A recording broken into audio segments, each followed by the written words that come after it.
Agenda is our administrator controller staff report. Good morning. I just need to make this less pages so that I have to get disorganized and then all right. Summer months have been certainly busy with some things and also an opportunity for staff to take some time and use up some vacation and spend time with their families, so we're glad that they've had an opportunity to do that. The jail update, you can see that right now we have 187 inmates. The federal marshal inmates are a little bit lower. I know we did have several cases of COVID, so they try and keep the inmate census a little bit lower when that happens, so they can keep inmates separated from each other. The Juvenile Justice Center, the rec center is nearly wrapped up. They're essentially, all of the structure is in place, and you saw the pictures of that at the last executive committee meeting in July. Right now, the contractors are just trying to put all of the surroundings back to the way they were. Excuse me. Bridget, can I ask? Yeah. At townships, Minot Township, I had one of the board members ask me, how much do we owe on the jail? And what year will that be paid off? So it's gonna be paid off in 2027? Tiffany's got it. Huh? 27? Yeah. Hang on, I have to have my handy audit right here. I don't know the outstanding balance without looking it up. That's fine. I mean, I remember a lot of things, David. That's not one of them. This is the first one that I remember in a while. You know, because we've refinanced, we owe less, we've had some pretty, favorable interest year rates, there for a while. You can And just so get we back to me if you want. Okay, Yeah, just get back to me. okay. Can you I mean, copy all of it's- us? Cause I had those questions. Yeah. Yeah. Yep. Thank you. It's just an ongoing dialogue. Tiffany's probably doing it as we speak, actually. Cause she's that great, that good. All right, moving on to Pinecrest. I'm sure everyone is very aware that the increase in the renewal for Pinecrest passed in the primary, election, which is wonderful news. The, annual pig roast that Pinecrest has is gonna be on Friday, wait for it, Friday the 13th, September 13th. Which was not intentional, it just happened to be the day that Doug Barner could actually roast the pig. So you will all be invited. I don't know if Jessica put that on your calendars or not, but she's gonna send an invite, calendar invite to you. You can accept it, decline it, accept it, and have it there as a reminder in case you want one. All are welcome. The storage building at, on the Pinecrest property is final. We are just waiting for state inspections for all of the electrical code, mechanical, all that stuff. And once we get all that, it'll be completed. Community corrections, pre-trial programming is probably one of the smartest things we've ever done with that program. Really does alleviate some of the burden on the jail and on court staff. We currently have 99 people on community supervision for pre-trial. It also is it's also good for the folks that are on pre-trial because they can be out in the community, continue to be employed, and not, you know, exacerbate their situation by losing their job and not being able to pay their bills. Heading down, the very last number 16 on community corrections, Marissa actually went to Lansing to the state, community corrections advisory board meeting in August and, was there when they actually approved our application for just over $400,000, which is similar to the amount of money we got this year. Always like to highlight when our staff members are presenting in various locations. Chris Homer and Adam Hart have been asked to put together a presentation for the My Camp conference in this September. My Camp is like one of the state GIS organizations, Michigan Communities Association of Mapping Professionals, so I'm excited to hear how that goes. Emergency management, a lot of business as usual. We are still waiting on the state to approve that hazard mitigation plan. Jennifer was here, she made presentations, there were public hearings for that hazard mitigation plan.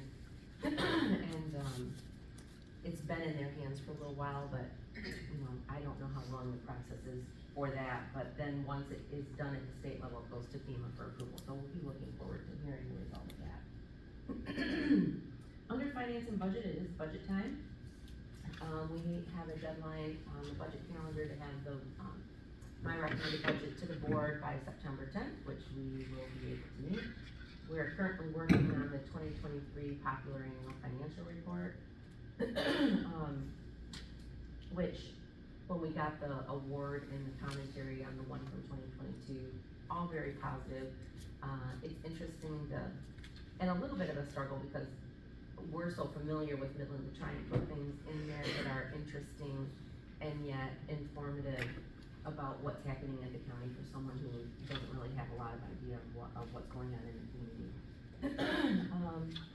Number 6, just wanna congratulate Tiffany. She applied for what used to be called the 1650 program. You've heard me talk about that quite a bit. I've mentored a lot of young ladies or aspiring C-suite females in local government who go through this leadership program. The goal is to really increase the number of women in leadership positions in local governments across the state. So congratulations. It was pretty competitive. I'm normally on the selection committee. I did not recuse myself because Tiffany applied. She didn't tell me. It was kind of I encouraged her to, but she didn't tell me she did. I just couldn't be there on the date that they did it, so it worked out. But at 80 applicants and only 35 people chosen.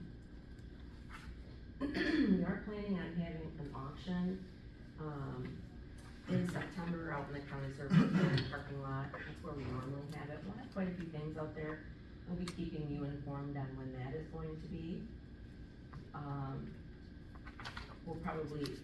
We normally do reminders to staff too, because there'll be certain areas of the parking lot where we cannot park. So we'll have to have people stay, out of that area. HR, I think I mentioned a couple months ago that we have in the past had voluntary benefits that employees could enroll in, but it was like a one-time enrollment. We didn't have open enrollment for them when they were onboarding as new employees. So it's probably been 4 years, 5 years maybe since we've done that. So working with Gallagher, we have modified the program. We're gonna have one huge open enrollment the week of September 9th, where all employees will be invited to various meeting schedules. They don't have to come. They're informative. We will make sure that we have a video of at least one of the informational sessions that we have on the on the employee portal of the website or in the T-Common directory, so that they can have some of the questions and answers by watching the informational meeting. But if they are not able to do that, there's gonna be an opportunity for them to enroll through an enrollment center online. They can set up a 15-minute appointment with their enrollment counselor, and then they will be all set. So this is really, from moving forward after that, moving forward after that, new employees will have an opportunity to enroll in these voluntary benefits for up to 30 days after they start. So these are, AD&D insurance, life insurance, things that they can take with them when they leave at discounted rates because of our group size. So, and this is the company we've been working with. They originally had a program of discounted rates through Michigan Association of Counties, and when we started with them, I want to say at least 10 years ago. So, watch for that. Information technology. Just want to say kudos to number 5, our IT staff. That Thursday night, I think it was, when there was the CrowdStrike, which is complete irony, right? This is one of the biggest cybersecurity companies in the entire world, and they send out a software update that takes down the whole globe practically. It means everybody's at risk, right? We can plan as much as possible to reduce our risk, but we still have risk. Our IT staff were notified about 2:30 in the morning, and I want to say everybody was most of all the computers were up and running and patched by 8 AM. So, I really, wanna thank them for everything that they did, during that time frame, because it was really stressful. Managed Design Council, looking forward to getting the final approvals on our program for the upcoming year. Mosquito control, they actually had, staffed a table at the fair this year, which was kinda nice. I meant to mention on the health department's section that they put together these little tick removal kits that they had out at the fair with some instructions and a little pair of tweezers or whatever, and they're giving them away, so if you're interested in having some, we can give you those. I don't know if they have them out here on the table, or I'll have to look. MSU Extension, always a big time for our program coordinator during Fair Week. Interesting, Rhonda Tusick, the community nutrition instructor, she she does a lot of classes with young people, and she always encourages, she uses this phrase, if they make it, they're more likely to eat it, if kids have a hand in making it. So she had 7 different weeks, I think, of teaching different recipes and tips to young people, about 70-some young people in the community, which is a really nice activity for families. Let's see, Parks and Rec, we have a lot going on up there, mainly with the rail trail, and you're aware of a lot of those things. Not sure if there's anything major that I need to highlight.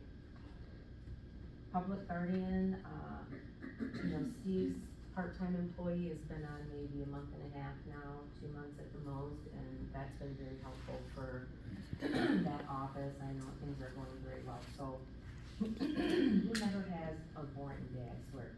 If you look at it, what you see here is only like a little teeny glance into some of the crazy things that he has to deal with family members and his wards, and just the interactions, relationships are really complicated, especially in these types of situations. Child care administrator, just got news this morning that we got the extra, we had requested extra funding for recovery court based on excess funds the state had, and that was just approved, so that's just about, just over $7,000, so that's great. We will have to have visiting judge for about 6 to 7 weeks, because the magistrate's gonna be off on disability for a little bit. And, Patrick did wanna highlight a success story. When he was in the prosecutor's office, he had an opportunity to prosecute quite a few people that he sees now going through a lot of our specialty courts. This one recovery court graduate who just graduated, I think last month, he said, I would have told you that he was never gonna be able to, recover and be part of the community in a positive way. But he said he is very, he is definitely a success story, that he prosecuted this person both as a juvenile and as an adult. No one really expected him to make it through the program, and yet he did, and, he's been able to prove everybody wrong. So those are the things that really make a difference and really encourage, I think, us to continue that program in the community. Veterans Affairs, business as usual, core activities, as Ross used to say. Kevin's doing a great job. He's got a lot of interesting ideas on ways to have extra outreach for the veterans in the community. In particular, he's looking to have some even additional outreach to the female veterans in the community, and make them aware of some specific programming that is there just for them. So, other than that, if I skipped over something you wanna ask me about, feel free. Yes, under Veterans Affairs, I need a decoder ring for the PIV card. I can't remember what that even is, he told me Yeah, so too. Kevin is working on a PIV card. I will tell you what it is when I find out. Oh, okay, I can't remember That's- either. I had that's it written fair. in my notes and I don't have those all down. right, even you need a decoder I do. ring, all right. We actually should have a glossary for all of the acronyms. No It's kidding. worse than most accounting firms. Requesting identification, Right, yeah. Yes, Little off topic, but not really, just in the interest of maybe saving some time. I see on our board meeting today, we have a lot of, renewal requests and, for, well, there's a lot on here. Are any increases that are gonna be on the agenda as far as the villages? Oh, Just so, I mean, it looks well, like we probably have 7 or 8 on here. well, the board has to act every year I know, on, how much we're gonna levy. yeah. Pinecrest will be an increase, cause we needed that increase, so it goes from That's the only one. 0.37 to 0.5. Okay. Yeah, that will be the main one. fair enough. Yeah. I expect that levy will be at the max for the next couple of years, Mark, until the reserve gets built back up. That was part of the issue that we had was, during COVID, we kept the census down at Pinecrest, so resident revenue was less, and we had to burn through those Yep. reserves. Understand that. So, Understand. anybody else? Okay, thank you. Thank you. Any other questions? None. Civil council report. Well, good morning. There's several things, mostly the importance are the issues of litigation, and they're all basically good. There are some that are more neutral than others. With regard to the primary defendants in the Bruno case, i.e. Gladwin and Midland County, as far as I am able to tell, that decision, which was issued on June 20th by the Court of Appeals in Cincinnati, has not been appealed, which is a good thing for the county. I would think I would have heard if it had been, and I have heard nothing. So I'm pretty comfortable in suggesting that that case is now over for the county of Midland, which is a very, very good thing. I have the opinion written by the Chief Judge of the Sixth Circuit Court of Appeals available here today, and can make a copy for anybody who would like to read it. It's an interesting read. It's unusual these days in that it's pretty readable, and you might enjoy it, actually. In that regard, there is a companion case called Krieger versus the state of Michigan, which accuses the state of Michigan of negligence with regard to the dam. That case is still going, and the county had received a subpoena which was very broad, as did the Four Lakes Task Force.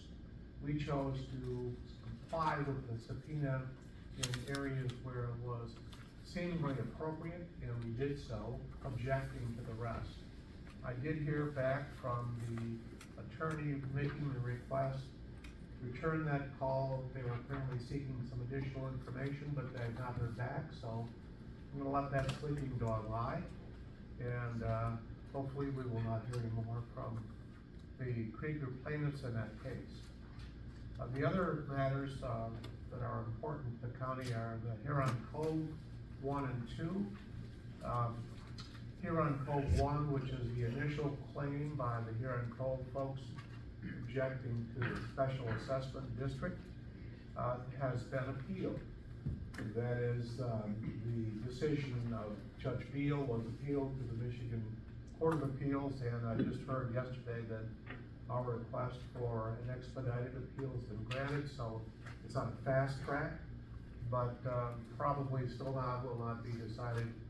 There's no determination as to when the court will decide it. The determination as to when the parties will present their positions, and that is fast track. As far as Huron Cove 2, which is the unlawful taking alleged by the Huron Cove folks, that case was removed to federal district court, and Judge Ludington, at the motion of the plaintiffs in that case, the Huron Cove folks, had recused himself, so that case has been assigned to a different judge and will be decided by that judge, hopefully on motions filed on our behalf. In other respects, Sanford, I worked with John Schmody on transfer of the property in Sanford to the city, the village of Sanford, working on the various aspects of making sure the state of Michigan is happy with the transfer, and then we'll be getting a good legal description and hopefully achieve the transfer before the year's end. I've been working, and we're still finalizing the Pinecrest Donor Fund clarifications, and that involves two agencies of the state of Michigan, the county, Pinecrest Board, and the judge who needs to approve it. And so all the parties are working to try and come up with an acceptable answer, which will define future activities of the Pinecrest Donor Fund, making it easier to actually identify how the process should work. Lastly, recently the case of in the Raffaele, which is the treasurer's surplus issue, has been floating around the state since 2017. Most recently, Raffaele was determined by the state Supreme Court to be retroactive, and there was a companion case of Schaefer versus Kent County and Hathon versus state. The Hathon versus state decision is important for the county because it determined that retroactivity would probably go back 6 years and may go back from the date of this decision or the date of the filing of the claim, 2020, so it may go all the way back to 2014 with the 6-year statute of limitation lopping off every year from going forward. At least that's what I think it says. It's not terribly clear and will have to be determined by others along the way. But the county could have liability for surpluses achieved if claimed by the party who lost the interest or other eligible claimants commencing 2014 through 2020. After 2020 into 2021, there was a state scheme which solves all the issues, but that 6-year period of time may result in exposure of the county for return of a portion of the funds received in the surplus sale. And that's about it. Well, they're all interesting matters, and I think basically we're doing well with them, so, touch wood. Okay, Commissioner Snyder. Thank you for your report. I know you know that I'm getting a lot of questions from the village about that property transfer, which they are very grateful for, but it's been going on for years. So, is there anything they can do to like press forward? Cause it's kind of going to be a done deal, or do they really have to wait? John Moody has been involved with the state of Michigan because that property is I know, he's ancient done a property. lot. The description is much larger than the portion of property that's going to be received by the village. Okay, So there are two things. John asked me to draft a deed, a form of deed, which he sent down to the state and to others, I guess, for their tentative pre-approval. And upon that, which is a covenant deed, the county can then seek a legal description. The deed I drafted, of course, does not have that because we don't have a good legal description of what's gonna be transferred. So once that gets approved by the state, then John, I think, is ready to go ahead and to seek a surveyor to come up with a good legal description of the property to be transferred.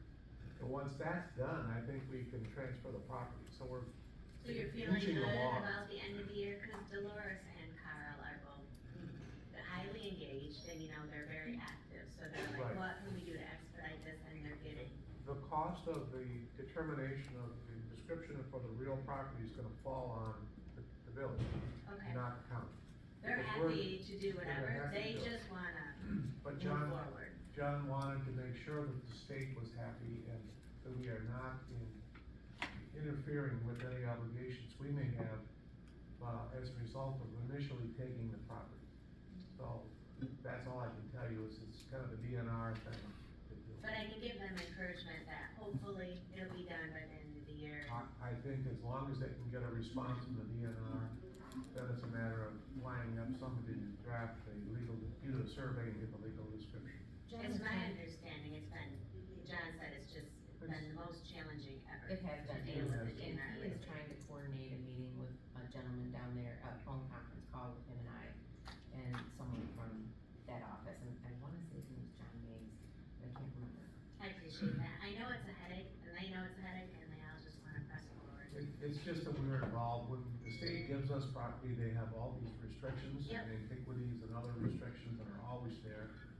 And John wants to be able to transfer this property, at least identifying those things, if there are any, and Well, we have to know. and making sure the state is not unhappy with what we do. Right, I would just hope it's going from one government entity to another, it's not like we're transferring it out Well, private. there are a lot of governments involved. Yeah. I will say that, you know, because John is so busy right now that, just, you know, giving him a little bit of grace and not bombarding him with emails, wondering what's happening with this, cause I will tell you this, nobody wants it done more than him. I know, and that's been my, Nobody. you know, He wants just, to cross it yeah, off the list. because you know they're. Yes, I do. Okay, so thank you. Any other questions?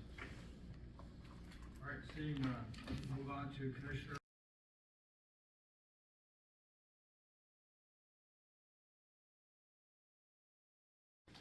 I had nothing to report. Nothing to report. Commissioner Smith.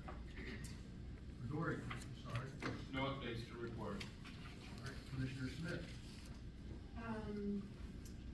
It's been pretty light with it being the summer. I have been attending city council meetings, kind of just standard stuff there.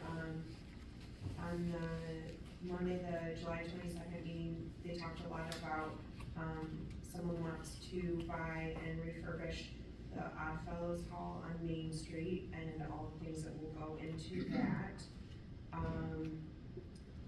July 29th, there was a Midland Business Alliance Flood City Virtual Town Hall that was really interesting, a lot of good information there. And then,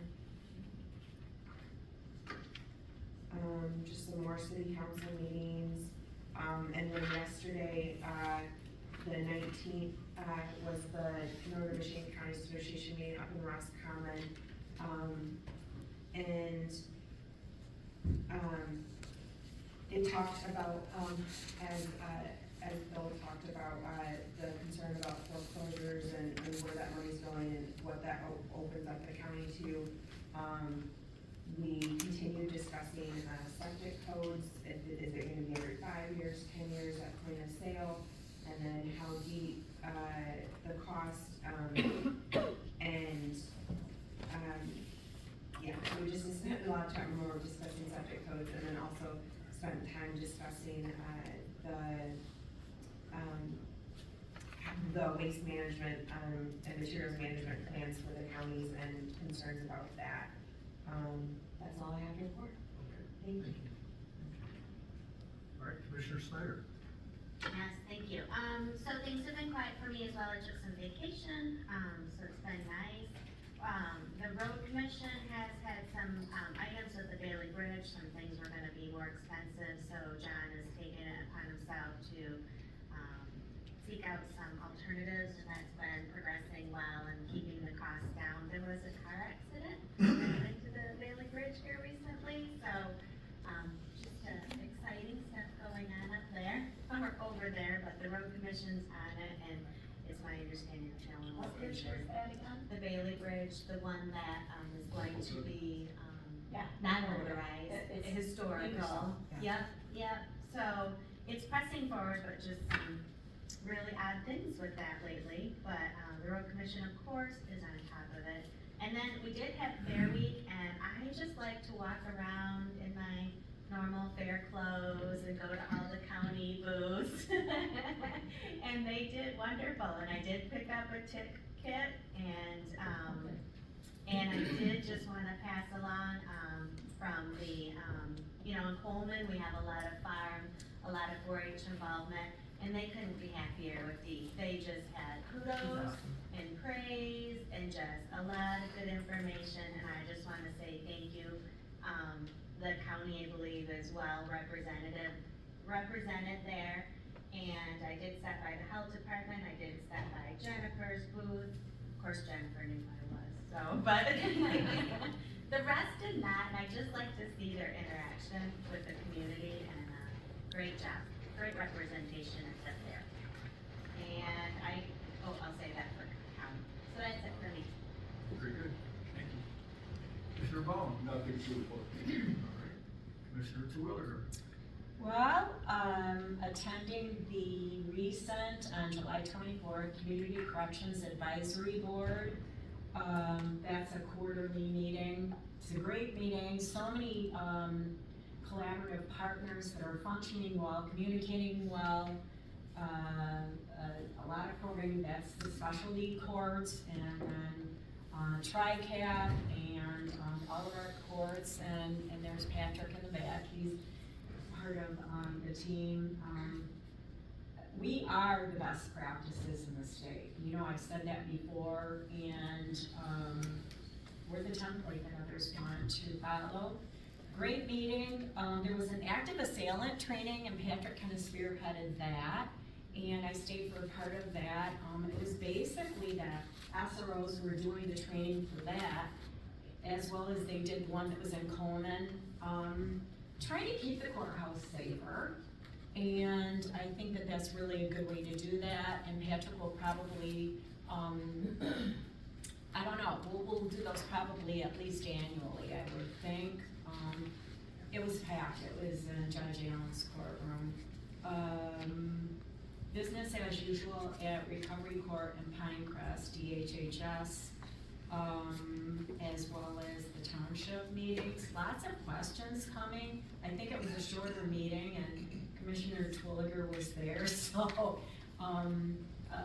Four Lakes Task Force, so I may, give them heads up to come the next time that Dave Kepler presents to us, and,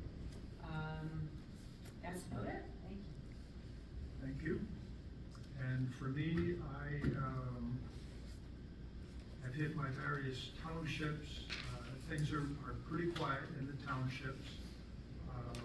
Community mental health. We met on Tuesday, the 23rd of July, and financing from the state is an ongoing problem. Reimbursements for services provided, and I think we have 12 that are in our district, or in our community health group. 10 of the 12 are operating with planned budget deficits because of the compensation coming from the state. So I'm still struggling to understand how all of that works. And so it's related to the Medicaid people, number of people that are signed up for reimbursements that are eligible. I'm sure perhaps Brian can talk about it when he speaks with us. But that's a challenge that many of the CMHs are going to have to deal with. And hopefully the state will, compensation that they give will be amended or appropriately revised. Attended Midland County Parks and Recreation on the 7th. We did take a tour of the Rollways Park at, forgot, that bail me out. At the April, we were at the April. April Rollways, so that was interesting, and a lot of good things going on in the county parks.